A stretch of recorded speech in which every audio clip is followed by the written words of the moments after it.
আল্লাহ তাআলা বলছেন তারা কেন সফর করে না? সফর করলে তারা দেখতে পেত যাদেরকে আমি মাটি থেকে পরাজিত করে মেসাকার করে দিয়া ইতিহাস বানায় ফেলেছি, সেই লোকদের ইতিহাস সম্পর্কে তারা জানতে পারত, বুঝতে পারত, নিজের বিবেকটাকে শানিত করতে পারত, ধারালো করতে পারত, নিজের বিবেকটাকে জ্ঞান দিয়া, ইতিহাসের জ্ঞান দিয়া সমৃদ্ধ করে নতুন একটা সাহসী মুসলমানের রূপান্তর হতো। যেমন শাহজালালের ওখানে যখন আমি গেলাম, দীর্ঘ সময় দাঁড়িয়ে থেকে উপলব্ধি করলাম, আহারে বিদেশ থেকে এসে এই লোকটা কত বড় বুকের পাঁঠা ছিল, ঠিক না ব্যাটিক জোরে এখন? লোকটার বাড়ি সিলেটে নয়, সিলেটের স্থানীয় লোকেরা ক্ষমতায় আছে, দেশীয় লোকেরা ক্ষমতায় আছে। একটা রাষ্ট্র শক্তির বিরুদ্ধে কিছু সংখ্যক মুসলমানদেরকে ঐক্যবদ্ধ করে নিয়ে ওই যে সংগ্রাম আর আন্দোলন করল, এমন একটা দুর্বার আন্দোলন করে তুলল, সশস্ত্র সংগ্রামের মধ্য দিয়া সিলেটের মাটিতে ইসলামের বিজয় ডঙ্কা উড়ালেন। যেরকম সুবহানাল্লাহ। একটা প্রতিষ্ঠিত রাজনৈতিক শক্তির পরাজয় ঘটে গেল, ইসলামী শক্তির উত্থান হয়ে গেল।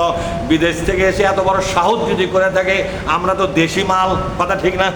আমরা মাল কোথাকার? আপনাদের বাড়ি কোনটা? আমেরিকা থেকে আছেন, এটি কোন জায়গার বাড়ি? তা বুকটা ছোট হয় কেমন?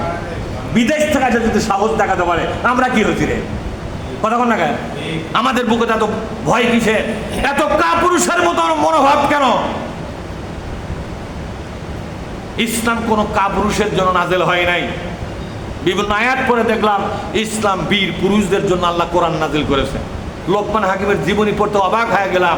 তার ছেলেদেরকে বলতেছে, ওয়ামুর বিল মারুফি ওয়া নাহা আনিল মুনকার ইন্না যালিকা মিন আজমিল উমুর। আল্লাহু আকবার।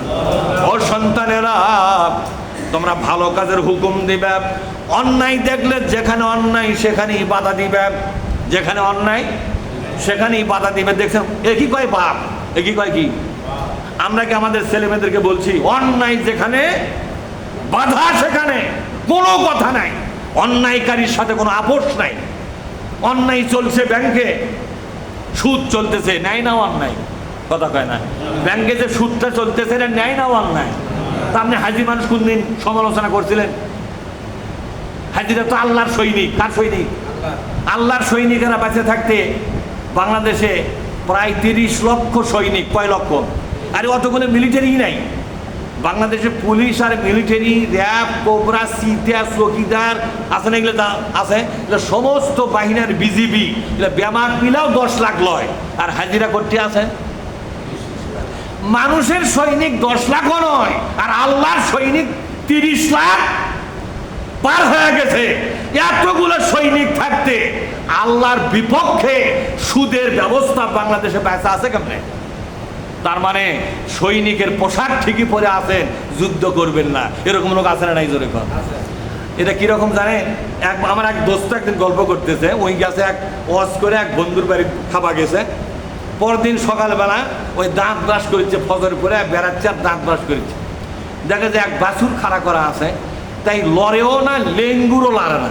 তো মলবি অনেক করছে যে কেরে কি সুন্দর বাছুর, তাই কেমন লড়েও না, নেঙ্গুরও কেমবা লাড়ে না। ব্যাপার তা করছে ওই লড়বেও না, নেঙ্গুরও লাগবে না। হ্যাঁ, কি কারণে করছে?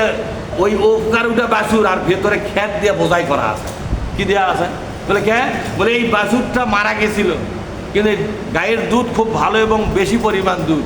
তো চামড়া ছিলে, ওই চামড়া শুকে ওর মধ্যে খ্যাত ঢুকে দিচ্ছে। কি ঢুকে দিচ্ছে? ওরকম খ্যাত ঢুকে দিয়ে আবার চামড়া সিলাই করে বাছুরের মধ্যে খাড়া করে দিচ্ছে।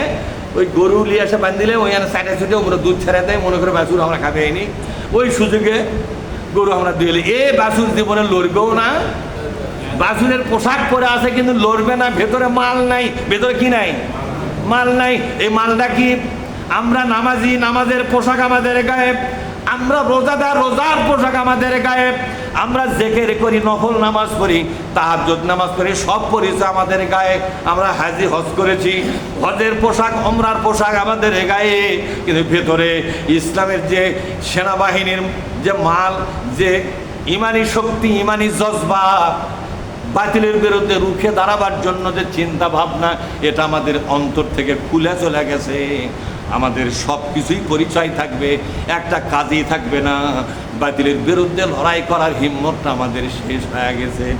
সব শেষ। আল্লাহ পাক বলছেন, শোনো, ফাইন্নাহা লা তামাল আবসার ওয়ালাকিন তামাল কুলুবুল্লাতী ফিস সুদূর।